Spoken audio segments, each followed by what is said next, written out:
Hello， 大家好，我是议员。大家等待已久的亚瑟王技能介绍终于来了。官方还特意为了亚瑟王做了 CG 动画。一般来说，有 CG 动画的统帅呢都不会太糟糕啦。而且在 CG 动画中，我们也可以看到官方其实有尝试过好几个搭配，有搭配司机，有搭配霍去病。但是在图片中，我们都是看到亚瑟王作为副将了。难道就像我之前所说的，他就是副将的最佳人选？亚瑟王的天赋是骑兵通用连击。首先就是主动技能群体技能，就是像我之前所说的，它是有 AOE 的，怒气需求依然还是1000点。担任主将时获得湖中剑刃效果，对闪行范围内最多3支敌方部队造成2次连击伤害，伤害系数1400点，每增加1支敌方部队，每支敌方部队受到的伤害降低 15%。OK， 这边看来官方它是重新去定义连击伤害这东西了。它这边写的连击伤害是会受到普通攻击伤害加成，连击伤害能够触发基础攻击相关的技能，比方说基础攻击时、受到基础攻击时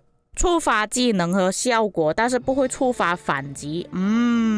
所以官方对于它这个连击伤害的定义依然还是在基础攻击，但是普通攻击伤害加成又可以用了，就表示说亚瑟王其实它是可以用拱形阵的。很好，我那套拱形阵的加成终于可以用了。再来就是官方这边所写的湖中剑刃呢，其实就是它的第3技能，但我不确定是不是它的中文版这边翻译有一点错误，它第3技能这边是写湖中剑鞘，获得这个效果之后就会造成连击伤害提升 10%， 然后对3支敌方部队造成2次的连击伤害。那其实现在我比较好奇的就是它这边2次的连击伤害呢，是在一个回合里面释放2次呢，还是分成2个回合？因为以我的理解就是在一个回合里面释放2次，就是说亚瑟王他的直接伤害是有2800的，但是担任副将的时候就会获得时钟剑刃，也就是第3技能这边提升了 10% 的技能伤害。但是跟珍珠不一样的地方就是它也是依然有 AOE 范围的，最多3支敌方部队，然后造成1次直接伤害也是2800，每增加1支敌方部队，每支敌方部队受到的伤害降低 15%。OK， 所以可以看到亚瑟王他的主动技能呢，全部都是在输出，是没有 debuff 的，所以我们可以理解为什么官方的影片中他都是用司机、用霍去病作为主将，因为他们有 debuff。第2个技能，骑兵单位行军速度提升 20%， 进攻野战部队时，骑兵单位攻击力提升 30%， 骑兵单位生命值提升 20%。对我来说是已经足够了，虽然骑兵会比较想要防御力多一点啦，不过这边攻击力跟生命值也是可以接受啦。不过依然还是有跑速，而且这边 20% 的跑速我又有一点担心了，用混兵的玩家就会很痛苦。那么第2个技能没有什么好说的，再来第3个技能，担任主将就会获得湖中剑鞘的效果，造成连击伤害提升 10%， 担任副将的时候就会获得时钟剑鞘的效果，造成技能伤害提升 10%， 进攻野战部队时伤害提升效果为3倍。所以就像我之前所推测的一样呢，官方他现在出统帅的定位呢都是很明确的，就跟你说他是野仗，你就只能用于野仗。所以像刚才我们看第2技能的时候，也是有强制玩家要用在哪一个方向，像是他进攻野战部队的时候才会提升攻击力跟生命值。这边又有说到了，如果 OK 你想要更强，你要提升3倍，那你就要打野战部队。那你不要打野战部队也可以的，你就获得 10% 咯， 10% 的连击伤害提升，技能伤害提升，就是强制玩家一定要用于野战就对了。而且还有包括第4技能，进攻野战部队时造成连击或者是直接伤害时，有 30% 的概率让目标部队在接下来2秒内每秒失去100点的怒气。哇哦！冷却时间5秒，释放主动技能之后，使自身部队在接下来3秒内行军速度提升 30%。OK， 他这个技能又是限制在野战，但是更加好笑的就是他这个技能就是打完就跑的概念。你想要跟我玩拉扯，想要跟我玩是不是？我就打了你之后我又跑路。并且像前面我所说的，假设说你把拱形阵放在这个统帅上面，他打出的普攻又比较痛，不单只是基础攻击那边都已经赚了对方，还有包括连击伤害那边又赚对方哦。丢了技能之后跑得又快，可以推掉，然后又再往回打。当然更赞的地方就是追着敌人来打，丢了技能之后又增加跑速。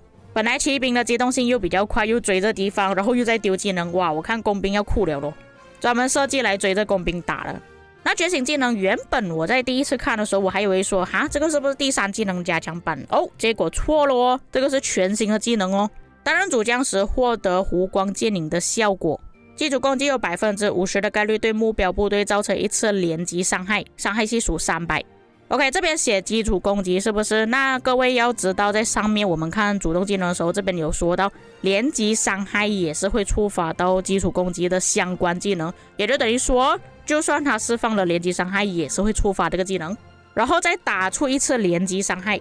并且这里还有写到该技能可以在1秒内多次触发，1秒内每次触发，后续触发概率降低至上一次触发概率的50%。这边概率会慢慢降低呢，也是为了确保它这个连击伤害不会太夸张啊，一直丢那个连击伤害也是很恐怖的。但是它的冷却时间有10秒诶，这个10秒有点太长了。不过坦白说啊，如果你真的可以在短时间内一直多次触发连击伤害的话，也是蛮强的。担任副将时获得石影剑光效果，造成直接伤害时有 25% 的概率，对命中部队造成持续1秒的额外伤害，伤害系数为该次直接伤害系数的 50%。像我们的直接伤害就是有2800嘛，这个就变成1400。那从亚瑟王的整体技能来看呢，它真的只有输出而已，没有任何的 buff 跟 debuff。它的行军速度提升，我觉得那个也不算是 buff 啦，就是对于群体来说了，没有提升的太夸张。像之前就有观众跟我说，如果亚瑟王出现之后，它没有任何的 buff 效果的话，依然是没有办法替代掉威廉的。但是你们自己换个方面去想，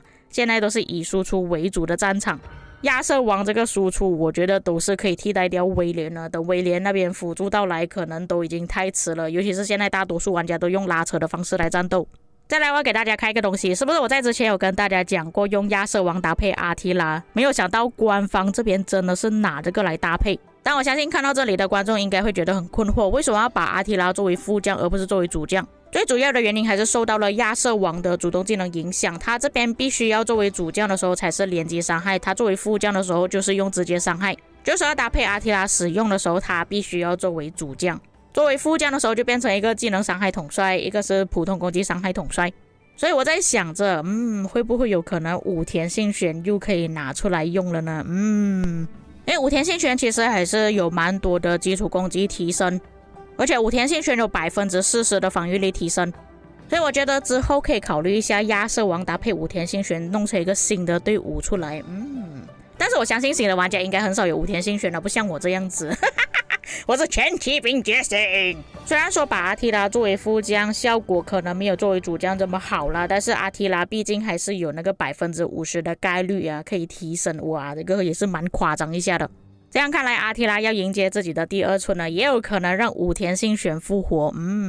不过这些都是后话了，我们主要还是要看亚瑟王的表现怎么样。那就是等亚瑟王出现的时候，我们要做一个测试，就是他触发的那个概率到底有多大。再来就是担任副将的时候搭配司机所打出来的效果。某个程度上来说，其实亚瑟王的技能动画还蛮像阿提拉的，也是有一个人形跑出来。还有就是我看到他的连击伤害的时候还是很困惑，他这个到底是计算1个回合还是2个回合？这里我是帮各位放了很慢的动作来看啊，就是你们可以看到左手边出现白字的时候，其实这个红字都已经跳了2次。所以我是觉得他是在1个回合里面打2次，而不是分段式攻击，1个回合再下一个回合这样子。那么你们觉得是怎样的呢？然后最后做一个总结，亚瑟王要不要去培养？肯定要培养，这个你们没有的选择了。亚瑟王这个强度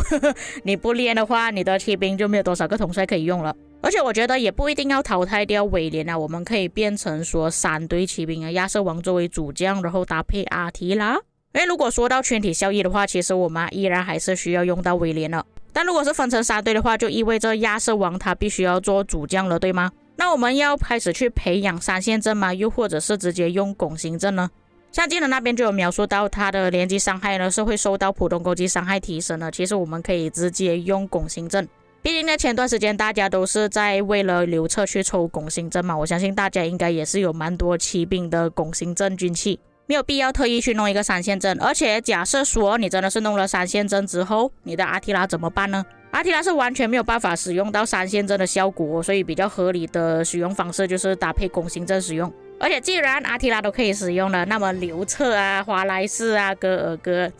这些都不在话下，所以之后我们可以看到有更多的搭配了。我比较好奇的就是，如果亚瑟王搭配流测使用的话，那个效果会怎么样呢？西方之王跟东方之王，王搭配。